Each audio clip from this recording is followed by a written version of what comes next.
Gondole à Venise est un tableau de Claude Monet réalisé en décembre 1908. C'est une image très simple, peinte à traits rapides, épais.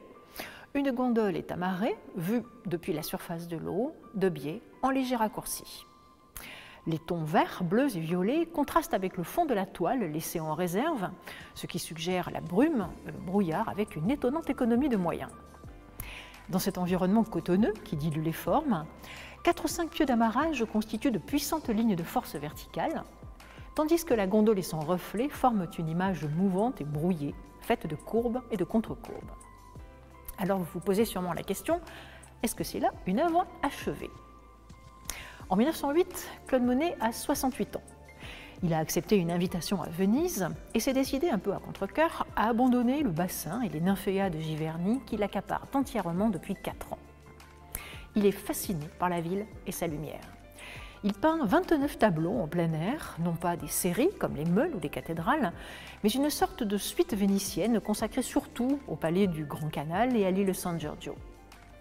La gondole est la dernière toile que Monet peint à Venise le 3 décembre. Ce même jour, sa femme Alice écrit à sa fille « Bien qu'il y ait eu un grand brouillard ce matin et même tantôt, Monet a pu faire une ébauche de gondole qui est bien jolie malgré tout. » Une ébauche, donc. On sait que de retour à Giverny, Monet a longuement retravaillé ses toiles en atelier, exposé l'ensemble en 1912 et rencontré une fois de plus un grand succès. La gondole, elle, est restée à l'état d'esquisse. Mais c'est justement cet aspect qui la rend passionnante, car elle permet précisément de voir ce qu'on ne voit jamais. Le travail en cours, l'élaboration d'une œuvre. On saisit très bien la façon dont Monet voit les choses.